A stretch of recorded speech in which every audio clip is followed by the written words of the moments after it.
Olá pessoal, sejam bem-vindos a mais um vídeo aqui do canal e hoje nós vamos falar sobre Napoleão. Napoleão é, sem dúvida, um líder de luzes e sombras, e muitas sombras na verdade. Uma pessoa poderia falar, caramba Guilherme, você colocou Napoleão numa lista de grandes líderes da história. Napoleão não foi um dos responsáveis pela Revolução Francesa. A Revolução Francesa não criou todo esse movimento progressista, toda essa desordem moderna. E sem dúvida, né, tem vários ângulos pelos quais nós poderíamos falar sobre Napoleão. Napoleão teve um momento em que ele vai atacar a igreja e as pessoas pensam que o cristianismo vai acabar no mundo, justamente pelas invasões de Napoleão. Só que, de outro lado, Napoleão também é a pessoa que destruiu a Revolução Francesa. E eu, desde criança, sou fascinado por esse período histórico, porque, de fato, ele é cheio de contradições. Inclusive, nós demos uma aula no Filosofia do Zero. Inclusive, ó, a gente vai colocar o link aqui abaixo sempre do Filosofia do Zero, mas falando sobre a cruz e a espada. Porque Napoleão, de fato, viveu a vida inteira dele nessa ambiguidade, nessa contradição. E essa ambiguidade já começa no começo da vida dele. E sem dúvida, olha, estudar Napoleão é brutalmente atual. Porque de todos os líderes que nós comentamos, Alexandre viveu num outro cosmos. Ele viveu no mundo grego, no mundo da filosofia, no mundo da crise política, e ele forjou um grande império no mundo em que a referência das pessoas era Egito, Babilônia e outras coisas. Carlos Magno viveu na Idade Média, que já é um mundo muito distante do nosso. Napoleão, quando acaba o reino napoleônico, a mãe da minha bisavó, aliás, melhora, vai, a avó da minha bisavó estava viva. O que significa o seguinte, que eu conheci uma pessoa que conheceu uma pessoa que estava na época napoleônica. Inclusive, a minha bisavó contava histórias que ela recebeu dos antecessores da mãe dela, da avó dela, que eram do Brasil Império. Então, na verdade, a distância para Napoleão é muito mais próxima do que se imagina. E ele viveu nesse mundo pós-Revolução Francesa, que, querendo ou não, é um mundo que marcou toda a desconstrução de valores na qual nós vivemos. E essas ambiguidades da vida dele, elas já começam na juventude, porque ele vem da Córsega. Inclusive, eu sou Guilherme Frassetto, esse Frassetto, uma das teses é que ele vem da Córsega, perto da região de Napoleão, que é a região de Ajaccio. E ele vive na Córsega logo depois que a Córsega, que essa ilha, né, italiana, é entregue à França. E a juventude dele, a infância dele vai ser marcada por esse movimento de rebelião da Córsega, de sentimento nacionalista da Córsega contra a França. E ele vai viver numa família de classe média, pequena nobreza secundária na Córsega, já incorporada nesse mundo francês. E Napoleão vai estudar na França, ele vai se mudar para a França e vai estudar no colégio militar. E é ali no colégio militar que a cabeça dele vai abrir tremendamente. Por quê? Ele vai passar por uma formação não só bastante intensa no colégio militar, onde ele vai aprender matemática muito forte, ele tinha uma aptidão para exatas, mas ele vai ter contato com os grandes clássicos. E nós falamos de Plutarco, o livro do Plutarco mudou a vida dele. Tem várias influências que vão pegar muito em Napoleão, mas se eu fosse citar duas influências intelectuais que vão moldar a mente dele, Plutarco é uma delas, e ele vai ser obcecado pela figura de Júlio César, pela figura de Alexandre, e outra figura que vai moldar muito da mente dele é Maquiavel. Ele que vai comentar os livros de Maquiavel, que vai fazer uma série de notas e que vai adotar vários estratagemas de Maquiavel. Mas nessa fase de juventude, ele também vai ser muito influenciado pela Revolução Francesa. E é bem a época da Revolução Francesa, e ele vai, apesar de ele estar numa carreira militar, há uma promessa de que as pessoas justamente que não eram da alta nobreza, de que as pessoas que não eram da cidade tradicional francesa teriam uma grande ascensão. E aquilo encanta ele por um momento na vida. Ele sofreu muito bullying quando ele entra nos colégios, porque ele falava o sotaque italiano, o nome dele é italiano, o jeito dele é italiano, vem da Córsega.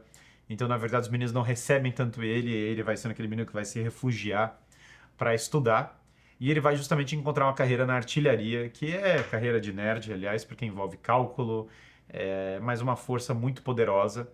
E aí ele nessa fase mais tardia de jovem adulto, final da adolescência, aí ele vai ler Rousseau, vai ler os autores da Revolução Francesa e vai se encantar com essa perspectiva e vai estar lá no exército justamente depois da Revolução e nos anos iniciais vai, em certa medida, apesar de contradizer muito da formação militar dele, dos valores que ele tinha aprendido na escola militar, ele vai abraçar essa mentalidade revolucionária.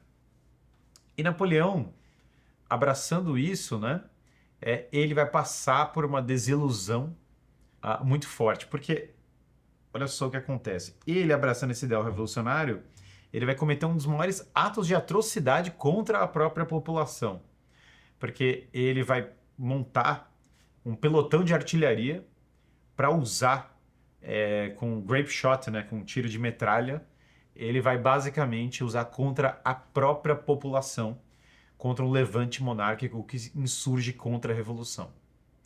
E aí, como fala um conto de duas cidades, era o melhor dos tempos, era o pior dos tempos. O que as pessoas esperavam que ia ser a ascensão da igualdade, da liberdade, de qualquer outra coisa, por óbvio, igualdade nem é possível na vida, como Napoleão mesmo vai numa fase posterior da vida dele escrever e o caos se instaura. E o que começa a acontecer na Revolução Francesa é um Robespierre que se declara um deus, que fala que uma mulher está grávida da reencarnação dele, que começa a se travestir de deus maçônico andando de um lado para o outro, a morte sem fim, guilhotina, e Napoleão, que vira herói dessa França revolucionária, que protege essa França revolucionária, depois que Robespierre, matando a própria população, e aí tomam ele como esse grande líder militar, ele agora vai se deparar com uma França completamente enlouquecida, porque depois que Robespierre traz essa simbologia maçônica, se vê como um deus e começa a matar de maneira desenfreada, aliás, a revolução mata todo mundo, o resultado da revolução é crime desenfreado, ondas de homicídios, igrejas transformadas em baladas, pobreza extrema, as pessoas passando fome na rua e simplesmente a desgraça completa, como fala uma frase do livro da Baronesa de Oxford, né? Que pena, fala o Pimpernel Escarlate, herói da Baronesa, que foi base do Batman, né? Da criação do Batman. Eu cheguei a falar assim, que pena, na sociedade todos são muito iguais, ninguém quer dirigir uma carruagem. E aí eles falam, nós preferimos matar os nossos reis do que matar as pessoas da carruagem. E aí, como diz o protagonista da história, então agora você não tem quem governe, porque os cocheiros governam a sociedade, e não tem quem dirija as carruagens, e agora a cidade é toda desordenada.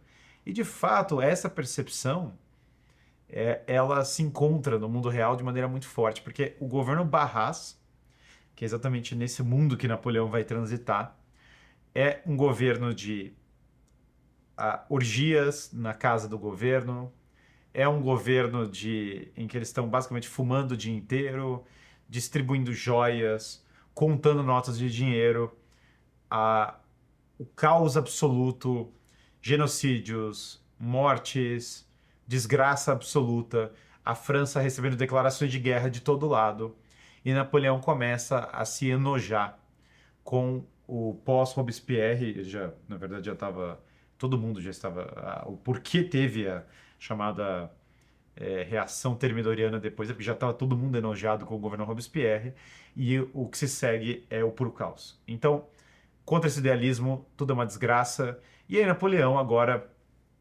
ele começa uma série de campanhas, ele vai inclusive fazer uma grande campanha no Oriente Médio, e aí ele baixa na cabeça dele que ele é o retorno de Júlio César, o retorno, imagina, o Davi, que é um grande pintor, aliás, vai pintar essa figura, né? Napoleão marchando nas pirâmides, Napoleão marchando em todas as coisas. E olhar a pintura do Davi é fascinante, porque sai olha, a revolução tá vindo, é a hora da revolução, para estar surgindo uma nova figura monárquica, e aí já vem um primeiro paradoxo. Até aqui, Napoleão é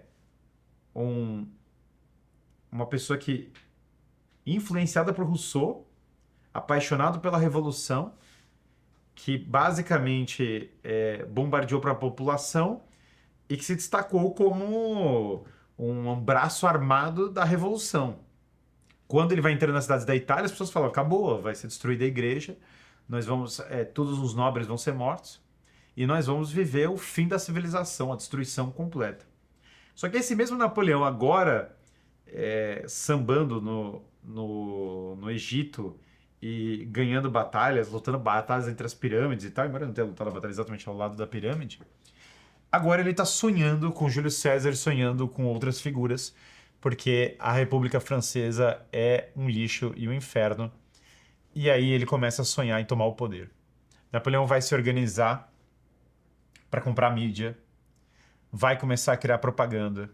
E ele que tinha essa relação estranhíssima com Barras, um dos pontos do porquê ele fica tão obcecado pela Josefine, sim, ele é bastante beta da Josefine, a despeito do filme do Napoleão recente ser horrível e ter exagerado isso, mas ele é bastante beta da mulher, porque ela sem dúvida não amava ele tanto quanto ele tinha casos e tal, e não amava ele tanto quanto ele amava ela, mas ela era uma das mulheres que circulava a corte do Barras. Então, na verdade, quando ele toma ela, representa parte dessa transição no poder. E aí Napoleão vai finalmente mobilizar o exército e dar um golpe de Estado. E aqui que as coisas tomam um rumo muito louco, né? Porque a expectativa das pessoas era, bom, teve a revolução, agora foi criado esse mundo revolucionário. O resultado desse mundo revolucionário, e aconteceu muito parecido na Revolução Russa, é puro caos e desordem. E se esse mundo revolucionário tem alguma esperança de sobreviver, é agora com um regime autoritário. Napoleão I vai dizer que ele é o primeiro cônsul. Só que esse regime autoritário vai tomando progressivamente a forma de uma monarquia. E aí, cada vez mais, os símbolos da monarquia vão voltando, até que, evidentemente, Napoleão, posteriormente, vai se declarar imperador. Então, assim como aconteceu com Júlio César, o que primeiro aparece como uma restauração republicana na verdade, a criação de uma monarquia nova. Depois, é curioso, porque ele vai fazer uma concordata com o Papa, e o mesmo Napoleão que eles imaginavam que ia destruir a igreja, agora, na França, apesar de sim haver uma tentativa muito forte de controlar a igreja da parte dele, e ele, nessa fase da vida, muito cínico, ele pensa, não, eu vou ganhar poder controlando a igreja, a religião é boa para controlar a população e etc. O que começa a ter na França agora? De padres que eram perseguidos, agora são tedeums, procissões, missas lotadíssimas. E a França, depois que ele reintroduz o cristianismo em acordo com o Papa, ela simplesmente começa a ter uma explosão de fé. Inclusive por causa da perseguição prévia. E nos cargos que são ocupados por Napoleão, que no começo muitos são revolucionários, ele institui uma visão de mérito muito intensa, muito parecida com a República Romana. E a partir do momento que ele coloca esses cargos de mérito, começam a vir nobres antigos, então ninguém mais sabe o que pensar.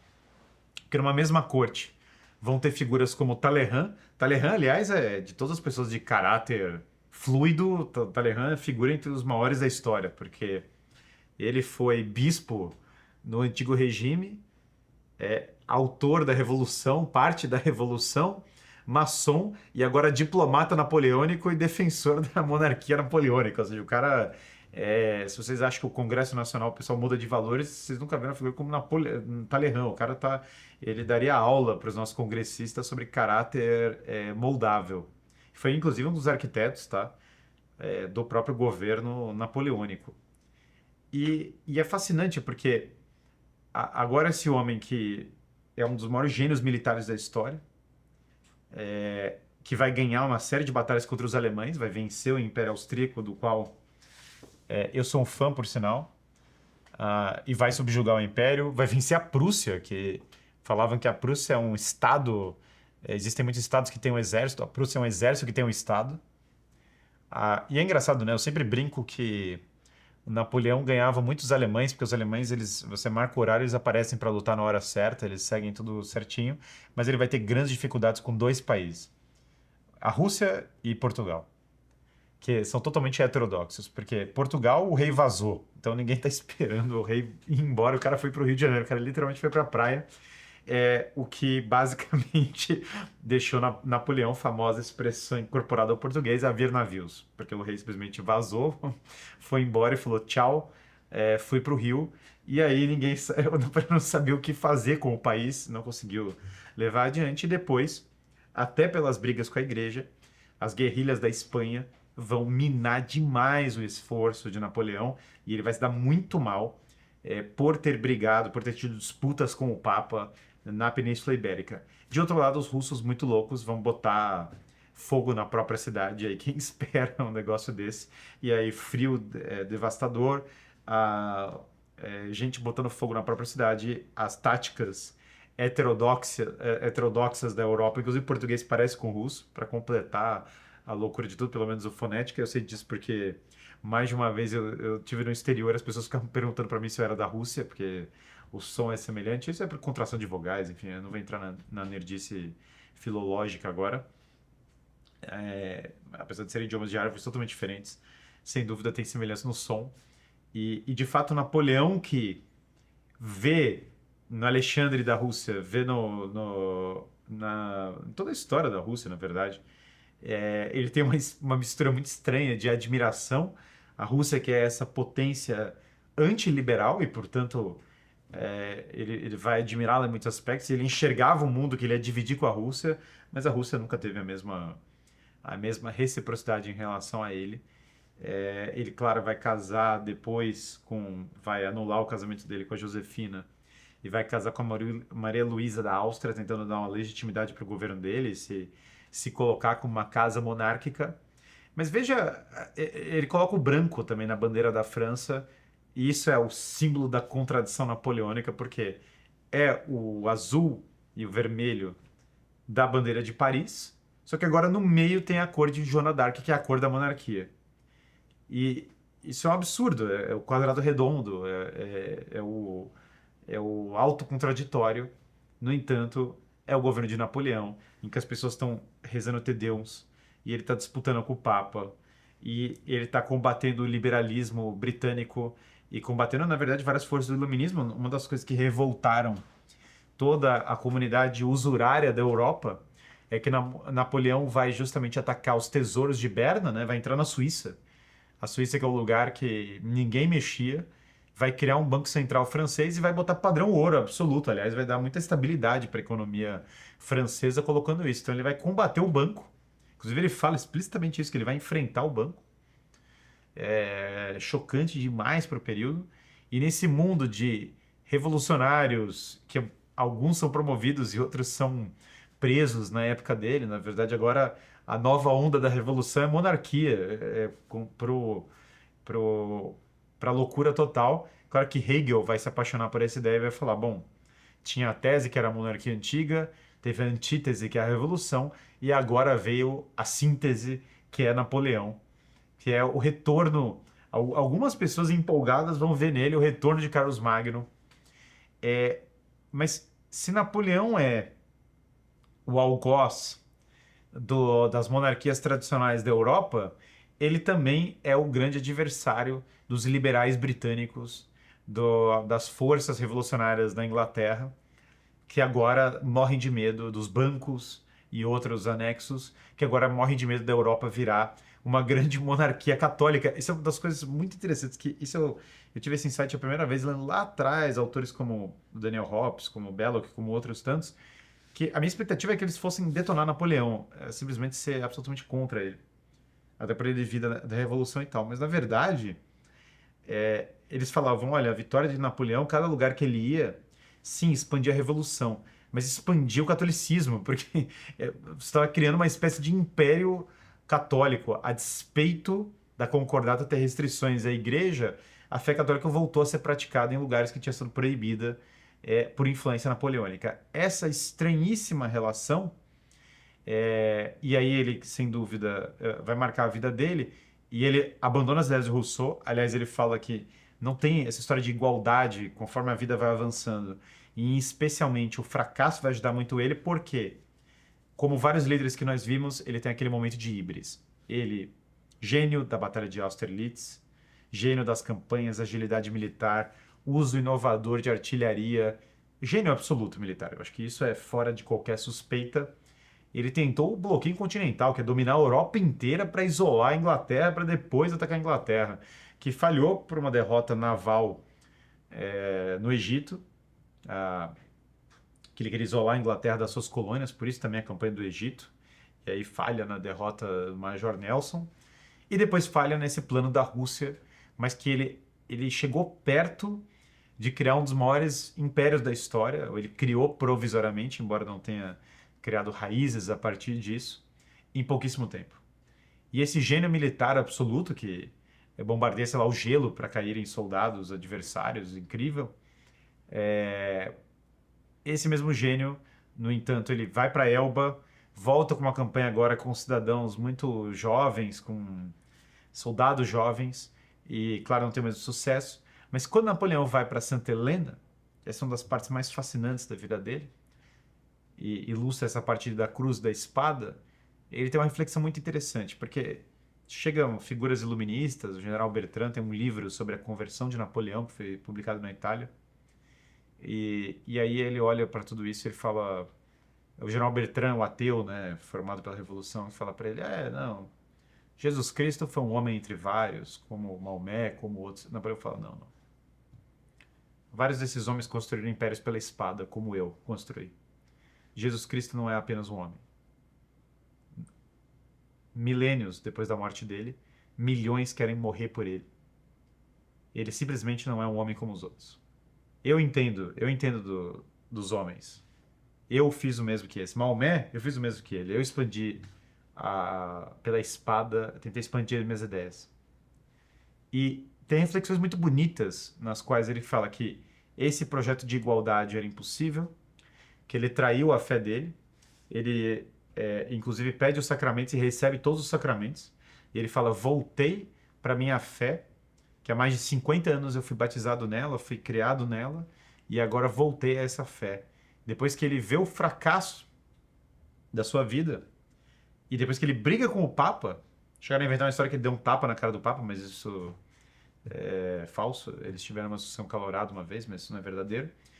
Não é só isso, na verdade. O Papa Pio VII, que instituiu a devoção de Nossa Senhora Auxiliadora, como Nossa Senhora como rainha, né, trazendo de volta esse ideal monárquico nessa época, ele vai proteger a família de Napoleão depois que Napoleão é destituído.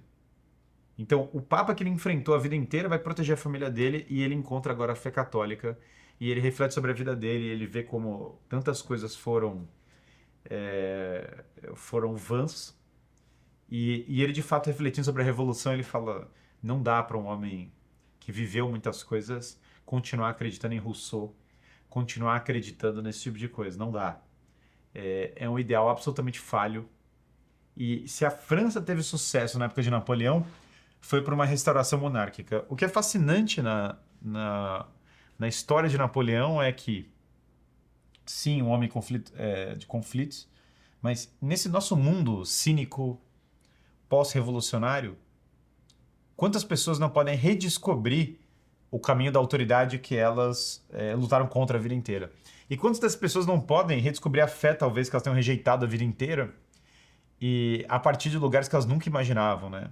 Quer dizer, Napoleão viu muito da falha dele quando ele fracassou em Portugal, quando ele fracassou na França, na Rússia. Ele viu o impacto que mesmo medidas que ele fez de maneira cínica tiveram, e eu já vi isso em muitos líderes. Eles começam cinicamente falando, o cristianismo é pragmaticamente bom. Eles cinicamente falam, era bom que se tivesse autoridade na sociedade, era bom se combatessem o crime. E conforme a vida vai avançando e eles vão tendo fracassos, eles vão vendo dificuldades, Deus vai trazendo essa humildade. E eles começam a olhar para a vida e falar, olha, o relacionamento altamente sexualizado, no qual eu era obcecado pela mulher, não produziu grandes frutos. As minhas conquistas militares, apesar do brilhantismo, não produziram o reino que eu imaginava. Tudo que eu instaurei, tudo que eu lutei contra na minha juventude, o que deu certo foi exatamente o oposto daquilo que eu lutei contra. Desculpa, tudo que eu lutei contra, na verdade, tudo que deu certo na minha vida foi exatamente na linha daquilo que eu lutei contra. E essas contradições de Napoleão são lições muito valiosas que acho que nós levamos para os dias atuais. As notas dele a Maquiavel são muito boas, aliás, recomendo para as pessoas. Ele, de fato, é um exemplo de pensamento estratégico. É um exemplo que, de fato, se você implanta elementos de meritocracia, a sociedade vai ter desempenho muito rápido, tá? Tem coisa que se desenvolve muito rapidamente. Bastante eficaz. Então é isso sobre Napoleão. Encerramos, portanto, a nossa série de grandes líderes. Falamos sobre Alexandre o Grande, sobre Júlio César, sobre Carlos Magno, que é o meu favorito desses 4, e sobre Napoleão, líderes de períodos bastante distintos. Recomendo fortemente que vocês se inscrevam no Filosofia do Zero, que está abaixo, tem aula sobre isso. Para quem tem algum desafio de vida empresarial, de liderança, nós temos aí o Em Busca da Verdade, que está abaixo aqui também, o link fixado. E entre na nossa lista de transmissão para não perder nenhuma live, para não perder nenhum vídeo. Ali na lista, também, claro, se inscreva no canal, coloque um like. E se você está assistindo esse vídeo na TV, em algum outro lugar, aproveita e entra no meu Instagram, Guilherme FCL Freire. E ali no Instagram vocês podem entrar e vão ter todos esses links lá para vocês, tá bom? Muito obrigado a todos e até a próxima.